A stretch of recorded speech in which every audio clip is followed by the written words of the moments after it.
Bates. Thank you, John. Okay, we're going to get started here. Good evening, everyone. First of all, I want you to meet the candidates. First, we have Cameron Elise Binniger, former fiscal specialist for 6 years for the City of Hamilton School District. She is the mother of 3, 2 of which currently attend Highland Elementary. Dr. Joe Kopas is owner of Liberty West Dental, LLC, born and raised in Hamilton. He is a retired U.S. Army colonel, has a bachelor's in biology from the University of Tennessee, a master's in management from Webster University, and a doctorate in dental medicine, University of South Carolina, is married 40 years, has 3 children and 4 grandchildren.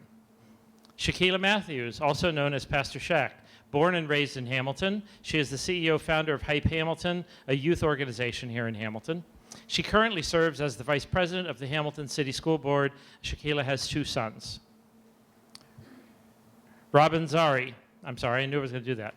Robin Zari attended Fillmore Elementary, Wilson Junior High, and graduated from Hamilton High School. She has been an educator for 16 years, 14 years teaching in Hamilton, 6 years as an instructional coach. She is the creator of Art in the Park and a board member for the Boys and Girls Club. So now you know who our candidates are. We have the questions prepared. They have been given to the candidates in advance so they can prepare for tonight. We will do them in a rotational order, and we will start with the first candidate here. But first of all, each one is going to do an opening statement. They have 1 minute to give you their opening statement, and Cameron will start with you. Throughout this process, something I've heard over and over is don't be a rubber stamp. This has stuck with me and something I've continually agreed with, and I want you to know I will be my own person, unapologetically me, and I will not be a rubber stamp. I come from a financial background. My career started here in Hamilton. I oversaw the spending, and then I transitioned to the payroll department. I want you to know that I will vote on things on the board as a taxpayer, as a parent, and as a community member. Every decision I make will be for the long term. I'm thinking 30, 40 years down the road. I have the next 15 plus years for my girls to go through this district, so it's very important to me to see the long-term success. A number I want you to remember is 6 out of 20.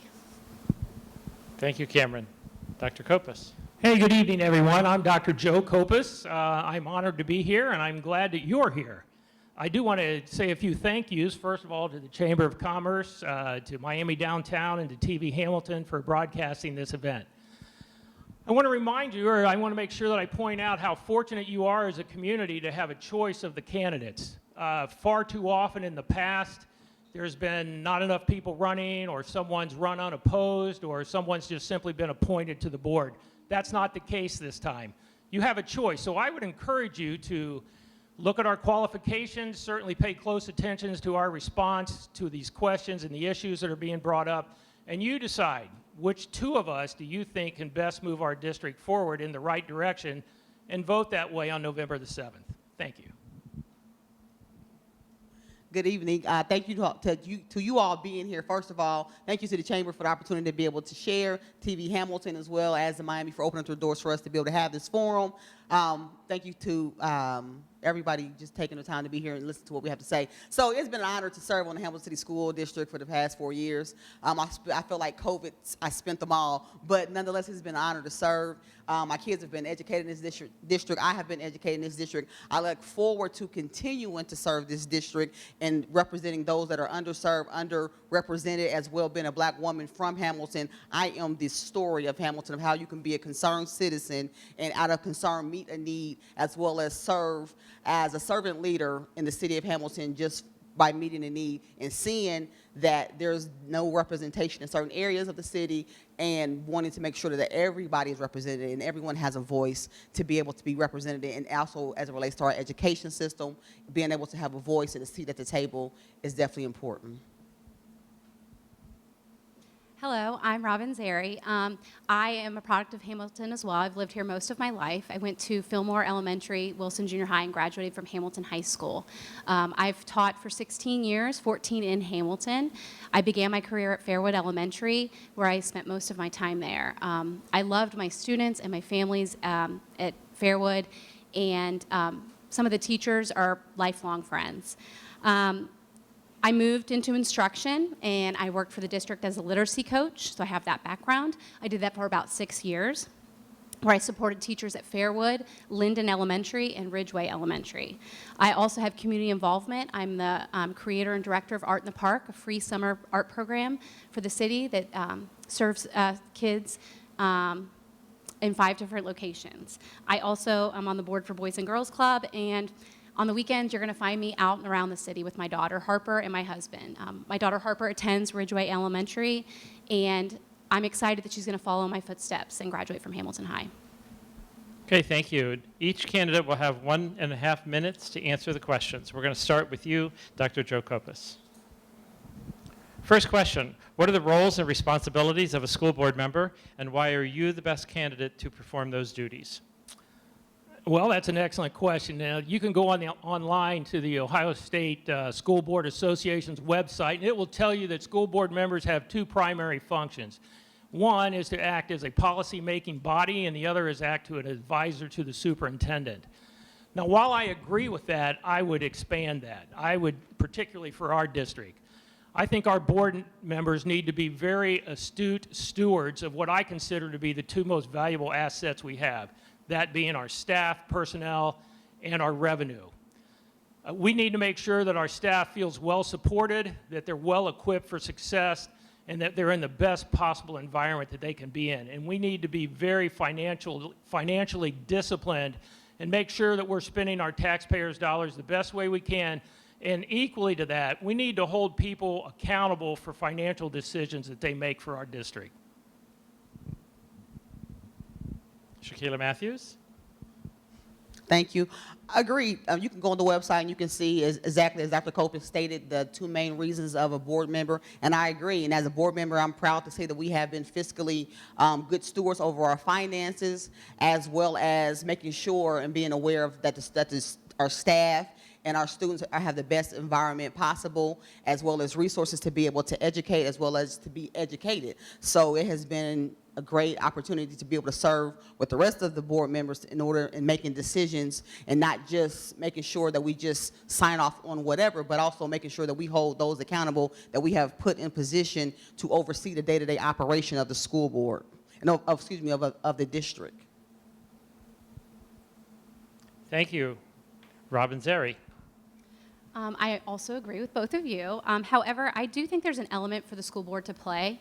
I think that they should be involved in decisions that are made, especially things such as curriculum changes within our district. I think that that's very important for the school board to have at least be a conversation. I also think staff changes and moves. I think that should be something that is brought to the board just for a conversation to have, because that plays a role in our school district, and it plays a role in our staff. And teachers and parents and students. So I think all those things should be discussed as well. Okay, Robin, would you pass the mic down to Elise, Cameron Elise? So for me, I always thought that the board did the hiring and the firing and everything was left to the superintendent and the treasurer. I think they should be a lot more involved. I think they should say, well, here's the curriculum we're having, and regardless of the administrative changes, it sticks. It gives the consistency and the stability that our district needs and that our kids are going to strive under. I also agree a lot with Robin that they need to have a say when it comes to transitions of our staff members. This once again goes back to the stability. If we're continually changing people based on a conversation that's had, or somebody spoke their mind on behalf of a student and they didn't like it, we need to be able to say, it's okay, what we're doing is fine. This gives security to the staff, lets them know that they're supported, that at the end of the day, the board is going to have their back. Okay, thank you. We will start the next question with Shaquila Matthews. Next question, what are the 3 top priorities you believe we need to focus on to continue improving the outcomes for Hamilton City Schools? I believe we should continue student academic improvements we have accomplished during the previous 5 years, continue making certain that the district is good stewards over taxpayers' money, and continue the recruitment efforts of attracting and retaining top educators. Okay, thank you. Robin? Before I answer, I want to acknowledge that the state report card was released and we had some buildings that did very well. So I want to acknowledge that and give them credit for that because that's very important. The three things that I think would be top priorities are culture in our buildings. We need to make sure that teachers feel supported and feel a positive impact because when they feel good, they're going to teach well and it's going to be a benefit for our kids. The second thing, like I mentioned before, curriculum changes. I think that we need to go through a process and a protocol when we make these changes. It should not just be a snap decision decided by a small group of people. A curriculum review needs to be put into place where you review different aspects of curriculum and then it goes through a process. It's not just something that we put, because what happens, teachers then again don't feel supported because they feel like that you're giving them something just to give them something. The last thing is teacher retention. There was a time in Hamilton when we had a teacher academy where we really put into our high school students and we trained them and gave them opportunities to go out and see if teaching was for them. And they came back to our community, and they were teachers in our community. The class that I graduated from, there were more than 10 teachers that came back because they were in that teacher academy. So I think that's very important. Okay. Cameron, would you answer the question? What are the three top priorities? The first one is financial responsibility, making sure as a taxpayer, I'm going to agree that at the end of the day, it is what is right for the city, not just spending the money based on what we're being told needs to be done. Stability and support, we have to have the stability in the building. With that, we can support our students better. Like Robin said, our grade cards came out and they were great. We can make them even better. We can be one of the best in the state, but it's going to take that starting in the classroom, and a lot of that trickles down from the board. And also open communication, transparency. We're being voted in. If you see us out in public, I don't want people to feel like they can't approach us. You can approach us. We want to hear from you. We have to hear from you, or we don't know if something's going on, or if we need to change something or adjust. So for me, I'm going to have an open door policy. Let me know what we can do to make it better. You're next. I'm next. I do have three issues that I want to talk about. My first one is we have to create an environment in our school district where we are attracting and retaining great educators. Far too many times in the past, we have either forced or allowed great educators to leave our district, and we have to stop that. And we do that. We accomplish those things by simply being better than our competitors in terms of our environment and our support that we give our staff and our compensation levels, particularly at a time where people aren't going into the field of education and where teachers are being paid at comparatively lower rates than people with equal degree levels. Secondly, I would propose that we conduct an audit of our administrative staff on Dayton Street. If you look at it, it certainly appears like we are overstaffed. What I would do is I would compare the current staffing to what we've had in the past and what's worked well, and also compare it to other similar districts to see where we are. Now, I understand that some change is inevitable, particularly when issues like mental health and advances in technology are becoming more and more involved in our schools. So it might be necessary to add additional administrative slots, but I want to make sure that it's necessary. Finally, we've got to create a better trust level between our staffs in the schools and the people on Dayton Street. I've asked numerous current and former teachers, if you were asked to sit down and talk open and honestly with a board member, would you do it? The answer was no. We can't continue to work in fear and intimidation. We have to work in an environment of mutual respect and cooperation. Thank you. Could you hand the microphone to Robin? Okay, next question. What do you think is the biggest challenge facing Ohio Public Schools, and what will be your plan to address it locally for Hamilton as a board member? So I'm going to kind of go back to teacher retention. It's a real problem, just not in Hamilton, but across the United States. You hear on the news, and even just this last year with hiring, it's difficult to retain and hire teachers. So again, that teacher academy I think is essential. Another thing I think is creating a framework within the buildings to create support for these year 1, year 2, year 3 teachers.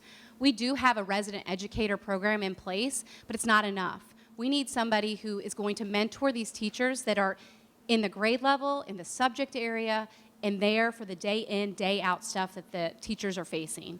And the last thing that I want to keep at the forefront, and Cameron's kind of touched on this, is being fiscally sound. It's something that we can't deny or ignore. Districts around us are cutting fine arts, busing, athletics, and we are fortunate in Hamilton to not have had to do that. So I want to keep that at the forefront as well, because we want to make sure we're making decisions that financially benefit our district. Okay, microphone to Cameron. Same question.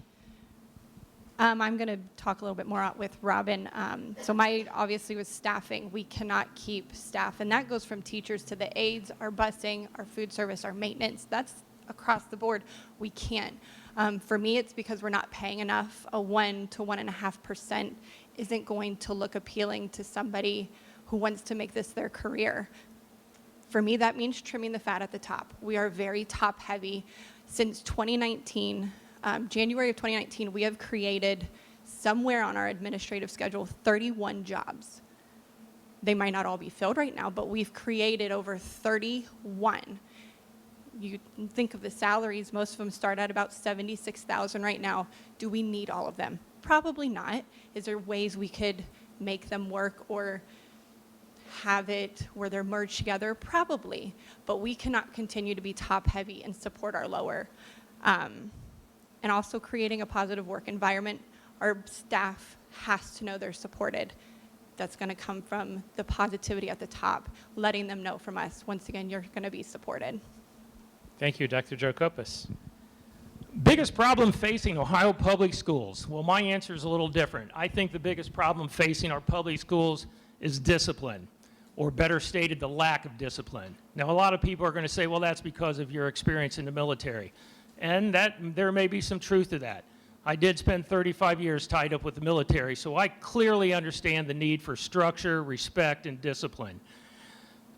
We cannot allow the very small percentage of our student population to be so disruptive that it detracts from the educational experience and the educational opportunities of the remainder of our student body, who they come to school, they do what they're supposed to do, and they act accordingly. That small percentage demands way too much time and effort from our staff. Now, despite the great curriculum that we can offer, all of the wonderful things that we can teach these children and expose these students to, if we're not teaching them that there are consequences for your actions, and trust me, we all know in life that there are consequences for your actions, then we're not teaching them enough. That's a core idea that they need to be reminded of, and they need to be taught. They need to develop the respect and develop a little more discipline. Shaquila? I believe one of the biggest challenges is long-term funding for public schools, because being that 75% of our budget is between the state, we have to make sure that we have those resources available to be able to offer these kids experience, to be able to make sure that we have the best quality technology in the classrooms to be able to educate, as well as be able to compensate our teachers to make sure that we are comparative to other districts around us and be able to offer those opportunities to retain great teachers and great staff. So I believe long-term funding is something that we definitely need to address and be aware of, and continuing to be good stewards of the taxpayers' money. I mean, they trust us to be fiscally sound and make great decisions for the district and for the budget, and that's what we need to do, and that's what we have been doing, and that's what we will continue to do. Okay, Cameron, we'll start back with you. What role could or should school members have in the overall economic development of the city of Hamilton as it ties into the quality education from the district and overall perception of Hamilton as a desired place to live? So someone I admire told me the school district is a direct reflection on the community. We have to create a strong, healthy relationship with the city council, city officials, and our programs. We have a great 17 strong. We have to continue to build that relationship, because the city being successful means the district can be successful. I would like to see having a specialist for the school district to use that could advise on when something would be good to move forward on. We're obviously not going to be, I'm not educated enough to say, oh, that's great, but somebody who specializes and can answer those questions, I think would be valuable for us. And also knowing when to keep our funds with us. Once again, that's going to come with having a healthy relationship. And looking at the developments, we have a lot of empty lots from our old elementaries. What can those be used for, whether that be new playgrounds, parks? Do we look at development to help the expansion of the city? So for me, it's a great relationship, but that once again, that's going to start from the top and having the open mind and the conversations and seeing both sides of things. Dr. Kopis? The City of Hamilton and the Hamilton City Schools have a great opportunity to work together for the benefit of both organizations. And in fact, when one looks good, so does the other. And I can tell you we have great people in our city government and on our city council. Now, I don't know all of them, but I do know some of them, and I can tell you that I believe their intentions are great. They've done some great things to help revitalize our community. But I also want to point out that that revitalization may have started in the late 90s when the voters of this community decided to invest $250 million in our schools. And we built brand new state-of-the-art schools, or we remodeled and updated the ones that we didn't build brand new. So I certainly want to applaud the board members that were in place at that time for those decisions. The schools understand, or at least they have to understand, that at times they're going to have to make concessions in terms of tax revenues to help the city continue to move forward with their growth and development plans. I think that's important. Now, conversely, I think the city has to understand that the school system can't afford to sacrifice sources of revenue for ridiculously extended periods of time, 20, 30 years, particularly at a time when their budget may be somewhat tight. And let me give you an example of that. The last teacher's contract, two good things came out of that. They did keep their jobs and benefits. They got a 1% raise. That's embarrassing, particularly at a time when inflation was 6 or 8%. Shakila? Absolutely. I think it's critical that the school district and the city council work together collaboratively for our city to make the best decisions, because oftentimes families make their decisions whether or not to move into a city based upon the school district and their ratings and how they're viewed in the education system. So it's a great thing that over the last 4 years of my time of being on the board, that we meet regularly with our city council. We meet with them. We have conversations about different development and projects and opportunities. A lot of the empty lots and stuff that were former schools, they have definitely piqued the interest of a lot of different developers that come into our city. And when the opportunity makes sense for us to be able to have those conversations, we do so, and we are definitely very much open-minded as to how those spaces can be developed to continue to benefit our city. So absolutely, it's critical that they work good together. And as Dr. Kopis said, we do complement each other. When the city is good, then it makes, the district, and the district looks great, the city looks great. So it definitely has to be a partnership that is very intentional and that we work on all the time. So I look forward to continue the positive momentum that's been created over the past 4 years of working with the city. And it's been a pleasure to be able to have those conversations on a continuous basis to make the best decision for our city. Thank you, Robin. I do agree with all three. When you go last, you kind of have to change it up a little bit, I think. But I will say, I think the school district and the city should work hand in hand. If there are new businesses coming, and they're often going to seek tax incentives, and if it's going to benefit the city, it's going to benefit our schools, and vice versa. If it benefits our schools, it's going to benefit the city. We should work together collaboratively. I have good relationships with city leaders, and I think that I'd be an asset to this board, because I think I could really create that dialogue and communication to bridge a little bit of a gap. And lastly, I think that we want to put back in our Hamilton students, the high school students. If we put back into them and we prepare them for the workforce, they are going to put back into our city and work in Hamilton. And I think that's very important. Okay, thank you. Dr. Kopis, we're starting with you on the next one. If the school board as a whole was moving to make a board decision that you were not in favor of, what would you do, and could you support it? Please explain. Well, that's a good question, and I'm sure everyone knows that each individual board member is only one vote of 5. So if there was an issue before the board that I did not support or that I disagreed with, I would voice my opinion, voice my concerns, and make it known that I disagree with this. However, if the board collectively supported that issue, then I would also. It's certainly in public. I mean, I'm not going to, I think what's done in an executive session is kept in executive session. So yeah, you have to understand that not every board member gets everything they want. But if the board as a whole supports an issue, even though I may personally disagree with it, yes, I would support it. Thank you. Shakila. Yeah, if I didn't agree with something or one of the initiatives that were, to vote on, I would not vote on it. I would let them know why I disagree on that particular agenda and the item, and I wouldn't vote in favor of anything that I didn't believe in, because my decision of being one of five would have to make sure that it benefits the students and staff, so in the district. So that's what I have to make sure that it lines up with what I believe, and absolutely, it was something that is very important that we're all on one accord, but also that, again, as people always say, that no one's a rubber stamp, because the fact that every decision is we're all individuals there. So it makes it important that we all bring collectively our thoughts as making up one board, but we are still all individuals with our own beliefs and how we feel. So I would definitely let the board know how I felt, and we will have the conversation about it, and we will move forward. Robin? Just kind of like what Joe just said, I'm one vote. I would be one member on that board, and there's 5 people. Now, with that being said, I don't think the board should be divided on things. I think we need to come together as a unit and make decisions together. Even if we disagree, I think it's very important to listen to all views so that all voices are heard. And when you do that and you run a board that way, decisions are made collectively, and everyone feels supported and feels like their voice was heard.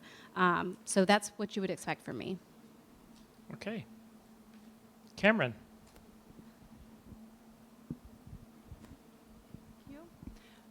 So kind of just, once again, going last, if I don't agree with it, I will not vote my way. I understand at the end of the day, I am one of 5, so if it's 3-2 or 4-1 and I'm the one, I'll proudly stand as my one. But I know if it is approved, you'll have my support in whatever we need to do to get it done, because that's what's going to happen. But I'll move on. We will go to the next thing. I'll make sure I ask all my questions as well. I'll have all the information. I'll make sure we exhaust all the resources, every option, every avenue. But if I don't support it, I'm not going to say I'm in. But I'll move forward with it, and we'll go to the next thing. Okay, next question. We start with Shaquila Matthews. How would you handle requests by special interest groups or private individuals? What is the protocol, and how would you handle special interest requests? Well, for one thing, I always welcome anybody that has a request or conversation. I have an open door policy on the board website. My email is there. My phone number is there. I'm not hard to find. I'm visible in the community, and I welcome conversation to be had, and I think it's important. But again, it's always making sure that whatever request or interest or special group, that it's always in the best interest of the school and as a whole, not just one group, but also that it benefits all the students and it benefits the district. So again, it's about making sure that we have open communication, open conversation. I'm in the community. I live in Hamilton. I work in Hamilton. I play in Hamilton. So therefore, if listen, you see me in Kroger's and Al 9, talk to me. If you see me at Pumpkin Fest next week, talk to me. You see me at Henry's getting some gummy bears, talk to me. Robin? So the board already has policies put in place for something like this. We need to just check the requests from groups and schools, charities, clubs that involve things like events, contests, fundraising, things that are being sent home to students. We want to make sure that these activities are good for students, staff, and that the rule is that we shouldn't allow students, staff, or school spaces to help outside groups unless run by the school board. And then once that's done, anything along those lines, and if it's approved, I think it's a go. Okay. Back to you, Cameron. So I think one of the biggest things being on the board is just listening. People are going to talk. People are going to ask you questions. So just listening to what they have to ask and what their thoughts are or what their questions are regarding policy or requests. For me, I know, like if you have a record request you need to do, there's a process we have in place for that. Listening doesn't mean it's going to happen. So if it's something that's going to benefit the district, benefit curriculum or the students or anything in between, then okay, we can consider that. We can look at what needs to be done. But I guess just listening is going to be the easiest thing and probably one of the biggest impacts we can make. Dr. Kopis? Thank you. You know, this is an important question, and I don't mean to make my answer sound too simplistic, but it may do that. If I am elected to the school board, it'll be for one reason. It'll be because you voted for me. It will not be because I owe anything to anyone. So I promise you, I cannot be bullied, I cannot be intimidated, and I will not be coerced into making a decision that favors any special group or any private individual or any special request. Anything that becomes the board that or comes before the board that I may be a member of, I will use the same scrutinizing criteria, and it's very simple, 3 steps. Is it in the best interest of our district? Is it in the best interest of our staff? And is it in the best interest of our students? And if it is, I'll support it, and if it's not, I will not support it. It's that simple. Okay, thank you. Robin, next question. Is there an impact from the voucher program on the quality of education for students in general? And if so, how has that impacted or could impact the view of public education in Hamilton City School District? So when it comes to vouchers, I think that we've kind of lost sight on why the vouchers were created. They were created for failing school districts and for families to be able to afford to send their children to either a charter school or a private school. That's why they were created. I think of cities like New York or Chicago. Hamilton City Schools is not a failing district. So when it comes to a voucher, sorry, there's a bug. Sorry. I believe in Hamilton we offer many great opportunities, a well-rounded education. If I didn't believe so, I wouldn't send my own child here. Now, with that being said, if a parent would like to use a voucher to send their child to a private school or a charter school, I support them 110% because that's a parent's decision. The only thing I hesitate on is that it can strain our school fiscally, financially, by having those students take up on the voucher. But if that's what they want to do, I'm in full support. Cameron. So obviously the vouchers, that money has to come from somewhere. It doesn't just come from the state. The state takes that from our district. That's from our tax dollars. The more vouchers that are used, if we look at the 5-10-year forecast financially, if we didn't anticipate, say, 100 vouchers to go at $8,000 apiece, that's salaries. That's the curriculum we could buy. That's the sports that we might have to cut to make up for that. So now you're looking at money that we anticipated and that we counted on gone. Obviously, it is a parent's right to send them their kids wherever they want to go. Not at all mad about that. But it's just understanding if you can afford it, it would be helpful because now you're going to have the students here in the district. Like Robin said, it was created to help students in the poverty who are living in districts that were failing statewide. We're not failing. I think we're thriving even better than we have, and we're going to continue to thrive even better. So hopefully showing those parents that coming back to Hamilton is a great choice. Thank you, Dr. Kopis. You know, this is a great question, and Robin's correct. The voucher system as it exists today is not being used as its original intended. It was never intended to take your tax dollars out of this district and have that funds be given to a family that can afford to send their student to any school they want to. In my opinion, they have that option to do that right now. All they have to do is move into that district and contribute to that tax base. So let's be clear, I do not support the voucher system as it exists today.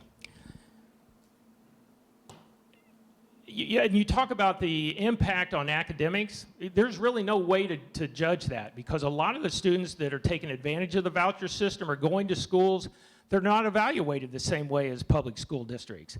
They don't get a state report card. So in fact, you can't compare their academic success to our academic success because they're not being judged on the same basis. You want to talk about financial impact? It has a very negative financial impact on our district. Every kindergartner through 8th grade that we lose through the voucher system is costing us about $6,200 a year. Every high school student that we're losing is costing us about $8,400 a year. So you do the math, and you decide whether you like the voucher system or not. But be clear, I do not support it as it exists today.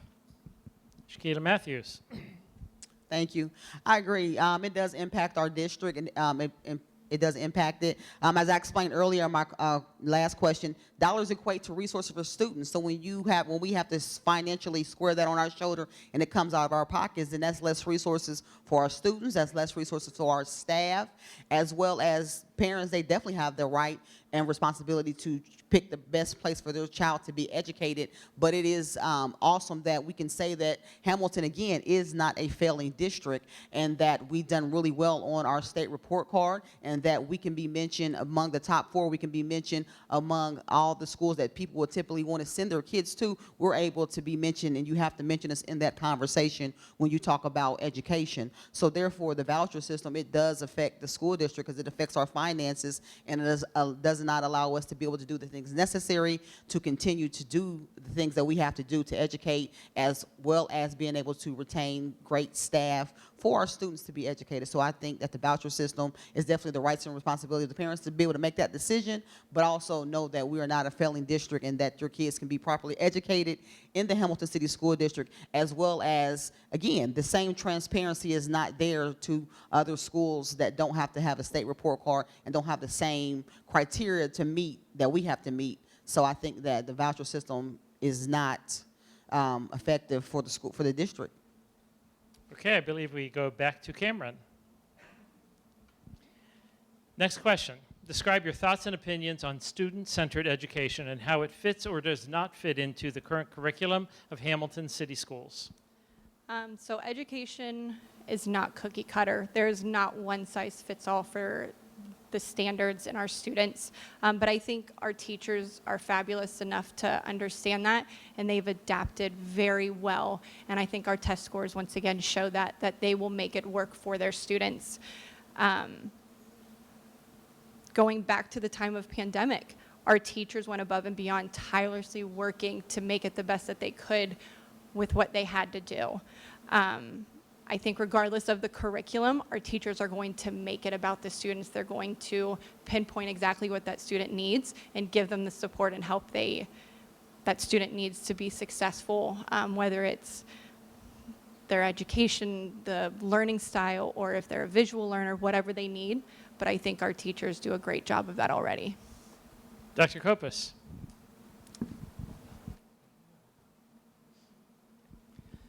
Student-centered education. And I got to be honest with you, until I read this question, I was not very familiar with that. And there may be some of you that aren't familiar with it. When I look back at my educational experience, I'm not sure that this is what I went through. Now, I'm not complaining about what I went through, but I kind of experienced a top-down, where the teacher made the presentation the same way to all the students, and that worked well. But student-centered education really operates on 2 really simple principles, and they are that the students have input onto what they're taught and also have input onto how they're taught. Now think about that for a second. You know, why did you take a certain class? Well, I can tell you the reason that I became a dentist, graduated from dental school, is because I loved my high school biology teacher. I liked what he taught, and I liked the way he taught. So that made a huge difference, and that certainly impacted the choices that I made. And if you really sit down and stop to think about that practice for a minute, if you could study something that you're interested in and study it in a manner that you can learn, you're going to be far more successful in that. So in my opinion, if our school system has the resources, the teachers that are able to provide this opportunity to students, then yes, we should do that. I think it's a great idea. Shaquila Matthews. I'm in favor of student-centered education. Matter of fact, here in Hamilton 2 years ago, we started an initiative where students have the opportunity to be in a work program, to be able to work in a lot of the local businesses because of partnership between the school board and the city of being able to create those jobs that have come here, that our students have the opportunity to learn in the classroom as well as learn in the community and be able to be a part of it. So I think it's very important that the kids get these well-rounded exposures in community as well as experience with field trips, and those exposures I think helps make a kid very well-rounded and have the opportunity to be able to see what they like, don't like, and have those opportunities to be able to go into different fields and not have to dedicate once they graduate, but have those opportunities in school. So again, because of that initiative that we started 2 years ago, it has been an amazing opportunity for our kids, and it's been growing by leaps and bounds. And I think I will definitely continue to support academic learning opportunities for students in the classroom and also in the community as well. Thank you, Robin. So when you think about student-centered learning, a couple things come to mind to give you kind of perspective of what it is. Inquiry-based learning, you pose a question and kids get the opportunity to research the way they want to. Choice boards, they're allowed to choose options for activities. Project-based learning, all of these are great examples of a student-centered learning. However, I think they're great and they have a place, but we have to make sure that the teacher is taking the lead. We have to make sure that the teacher is following state standards to ensure that not only we're hitting the right standards, but that we're staying within what should be taught. I think if you did a complete student-centered learning in a classroom and just let kids pick what they want to do all day, it might get a little messy. So we do have to have some structure with it, but I think that it does have a place in our classrooms. We just need to come up with a plan for it. Thank you, Dr. Kopus. Next question. If you were to be elected to the school board by the voters, what would the public see in the first 6 months that would reaffirm their choice? Well, that's an excellent question. And as I alluded earlier, one of my big concerns is what I perceive to be a lack of trust between our staff in the schools and the administration on Dayton Street. So one thing that I would push the board to do is to establish a policy where twice a month a board member and an administrator would visit each school. That way each school would be visited at least on an annual basis. Give the staff of that school an opportunity to voice whatever concerns they have. Hopefully that would go a long way to building the trust between those two levels. That's one thing I would definitely do. Another thing is did I turn this off? No, I didn't turn it off. Sorry about that. As I mentioned earlier, another thing I would do is I would look at our administrative structure. It appears to be too top-heavy. I will make sure that those positions that have been put in, relatively new positions put in place, are absolutely necessary and that they're benefiting our district. And a third thing I would do, and I think this is critical, I would take a close look at our MD and our ED classrooms and our educational assistants. Now, some of you may not know what educational assistants are, but I can promise you, and I should be embarrassed to say this, but they're our lowest paid employees in the district, but they deal with our most challenging students. I don't have the personality or skills to do that, so I greatly respect what they do. I believe they are grossly understaffed and grossly underpaid, and that's something that the board needs to address. Thank you. Shaquila Matthews. Thank you. Yes, absolutely. If elected to the school board for a second term, I would definitely continue to provide support to our educators, our staff, and our students in the improvement that we've seen over the last 5 years, as well as make it's going to be a lot of decisions that will have to be made in the first 6 months, and making sure that we continue to support them, as well as, like you said, address those aides and assistants that do the hard work. They work with our delicate and our precious babies in the school. So I definitely think we need to continue to make ways of how we can look at pay increase, how we can look at supporting them in those classrooms to make sure that it's safe for everyone, that the schools are safe in general, but that we continue to make sure that we put things in place to be able to support that staff so that they don't burn out, and that we continue to attain them, because a lot of the aides that have been in our district have been with us for quite some time, and we wanted them to continue. But as well, as I said again, I will continue to provide the support in staff and decisions that need to be made for our district to be able to continue to grow, as well as being able to take us further. Though we're very happy with our report card and the ratings that we got, we know that we can always do better. We know that there's always room for improvement. We know that we have to continue to make gains every single day to be the best district that we can be to educate our kids. So those are the things that I would do, would be continue the work. You know, in the words of Kobe Bryant, the work's not done. You know, it's not done. We still have work to do. Thank you, Robin. If I'm elected to school board in the first 6 months, I had to kind of think about that, because it seems like a lot of time, but then it really doesn't seem like that much time, 6 months. Transparency is one thing you'll see with me. I'm a very honest person. What you see is what you get. I'm actually a terrible liar, so you can honestly know that I'm always telling the truth. A need for change, I've talked about that in all my answers. There needs to be change made. We have teachers that are very unhappy, especially this past year with moves that we've made, and that needs to change. Curriculum needs to change. We need processes put into place. activism, to be a voice for the teachers, but not just teachers, staff, parents, students. They all need someone to be a voice. And I think that I'm a good voice for that because I encompass those things. I was an educator, I was in instruction, and I'm a parent. So I feel like I can do all those things. And the last thing is visibility. I will always be visible. I am always out and about. I am at events. I am around town. I'm just like, Pastor Shack said, pumpkin. I will be at everything. And you'll always be seeing me around. And please feel free to approach me. I'm very approachable. So. Cameron. So you'll see me shake things up. I'll just be honest about it. Right off the bat, I want to be an advocate for our parents. I'm going to be an advocate for our students, for our kids, and for our tax dollars. I want people to know that they can approach me, they can talk to me, and I'm going to listen because there's probably more than one person with the same concern that you have. I want to be able to be out in the buildings, interacting with our staff on a positive level. I want to be able to bridge that gap and rebuilding that relationship because I feel like it's pretty strained right now. There will be some policy changes that I feel will do all of this right away. No more involuntary transfers without the board knowing. This keeps our teachers in their classroom.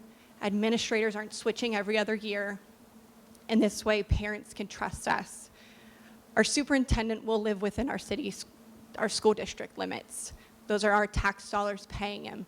If he's going to run the district, he or she is going to run the district, they need to live where these kids and these families and everything happens.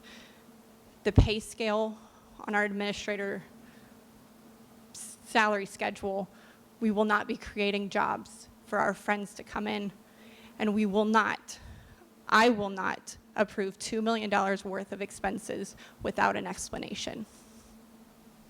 Okay, thank you. The candidates have been well prepared, so we've kind of breezed through this, which means we have time for a surprise question, which they did not have time to prepare for. So, listen carefully. Please express your opinion on the following statement. Probably the greatest complaint by superintendents is that of the board micromanaging the administration. There is no definitive answer to what constitutes policy versus administration.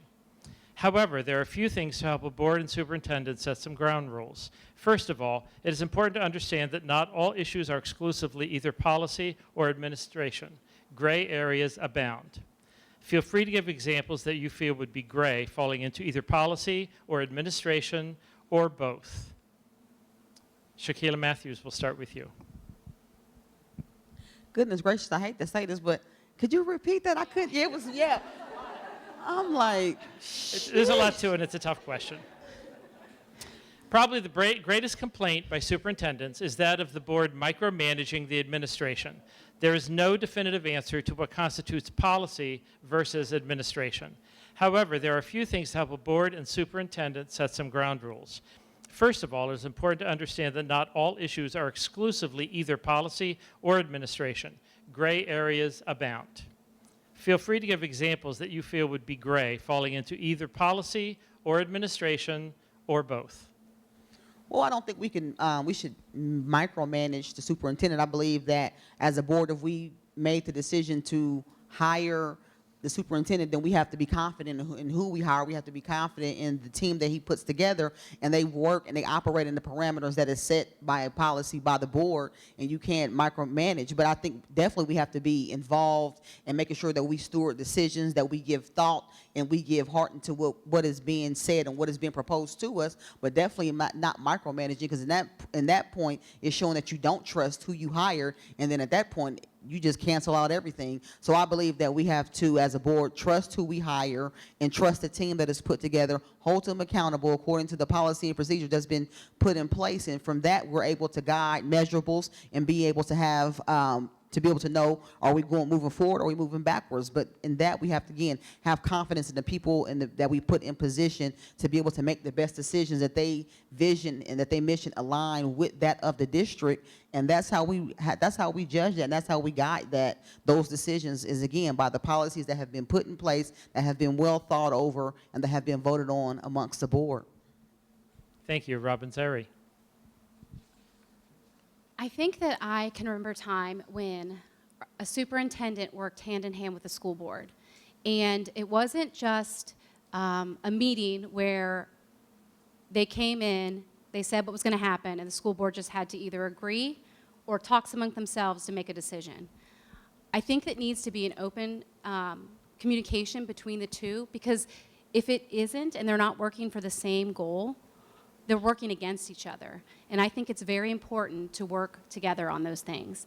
I think we need to put trust back in our administrators and believe in what they're doing is good and supporting them, because when that happens, it's going to transcend down into our teachers and then into our students. I do think your leader, your superintendent, should be a leader, and I think that that's very important. However, I look at the school board as like the wingman. Like, we are there to help support and to talk things through so that the right decisions are made. Cameron.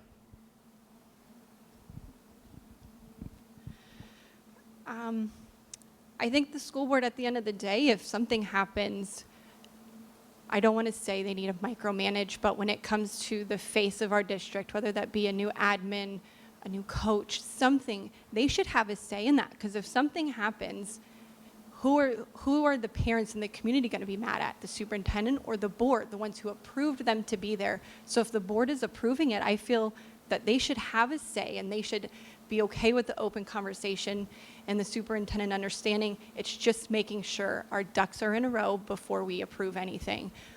Obviously, we don't want to micromanage where it's every single decision, everything in between, from the hiring and firing and everything. But we should have a say in what we're going to do, because this is still our city, this is still our district. But working as a team and it being okay with the open conversations and the hard ones on both sides of the table. Dr. Kopis. That's an excellent question, and if you think about it for a second, it could be very confusing. But I'll tell you, one of the problems that I think exists in our district right now, and I'll refer to this as one of the gray areas that we need to establish and make very clear, is this. The superintendent cannot be allowed to think that he or she runs the district. They don't. The school board does not work for the superintendent. The superintendent works for the school board. Now, I agree with what Robin said about we should have trust in our administrators. Absolutely, we should. We've got to make sure we have the right individual there, and that individual has earned that trust. It's not given, at least mine's not. So I think that's a gray area that we need to clearly establish roles there. And I think if we do that, that's going to go a long way to making us a far more effective district. Okay, thank you.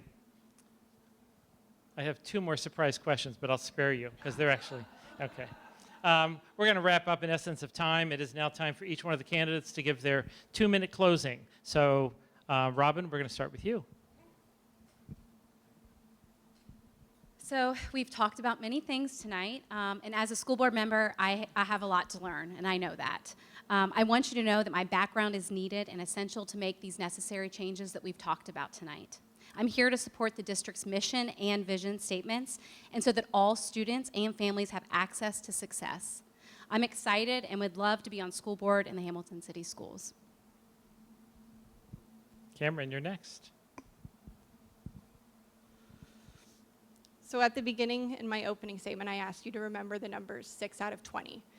Out of our top 20 paid employees, only 6 of them live within our school district limits. Those 20 employees, their salaries are $2.588 million right now. So out of the 14 that don't live in our district, $1.849 million of our tax dollars goes to another city, goes somewhere else. For me, I want our tax dollars to be here because that's going to support our small businesses, our city. What I found interesting was on October 27th of 2022, Mr. Holbrook was board approved for a 5% stipend off of his base salary. All of our teachers received an ESSER stipend from the state. That was a grant. Mr. Holbrook's $8,661.30 came from our tax dollars. We paid our highest employee a bonus stipend because retirement didn't come out. Our staff received a 1 to 1.5% increase from last year. He got a guaranteed 3. This can't continue. We can't look at our city and look at our staff members and say, you're not worth it, when they're the ones day to day making our kids better. They're the ones in our city every day making these kids the best that we can be. So I come with a financial background, so these numbers won't continue. We're going to keep our money in this city. Thank you, Dr. Kopis.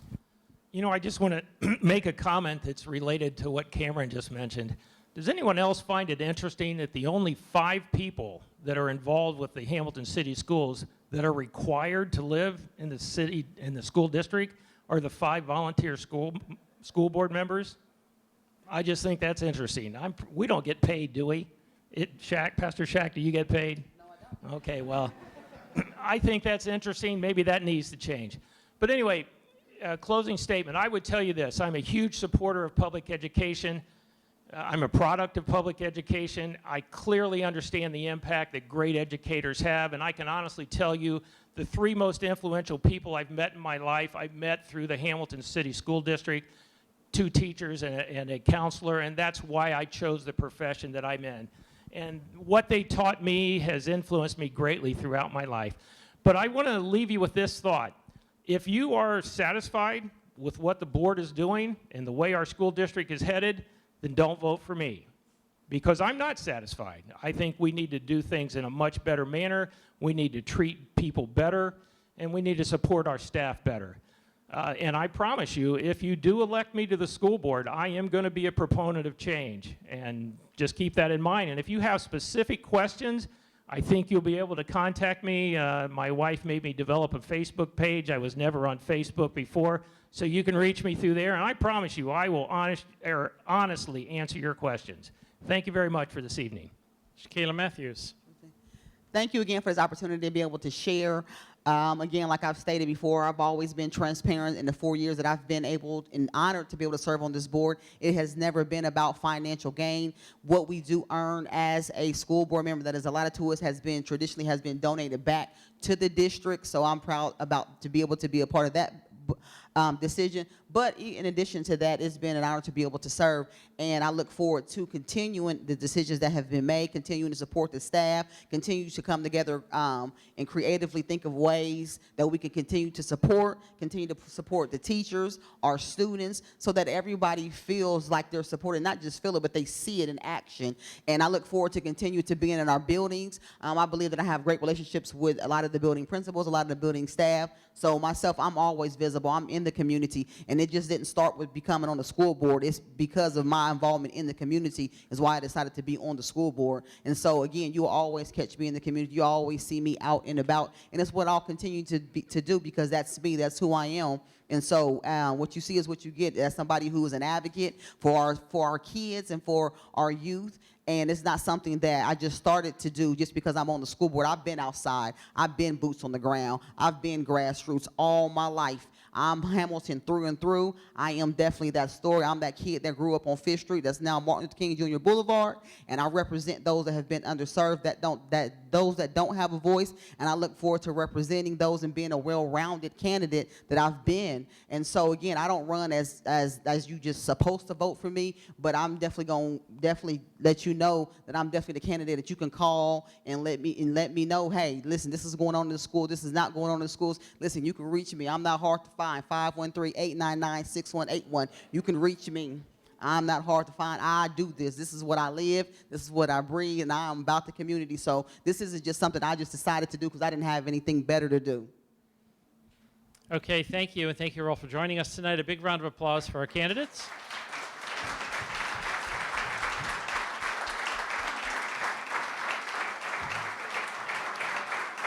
I want to thank TV Hamilton. I want to thank Miami Regional's High Street. I'm Dan Bates, Chamber President here in Hamilton, and I'm honored to be part of this forum. Early voting starts on October 11th, leading up to the big day on November 7th. That gives you many weeks and many opportunities to vote. So in my opinion, there's no excuse to not cast your ballot. We thank you for joining us. We will be here next week, same time, same place, to do City Council Forum. Thank you all for joining us.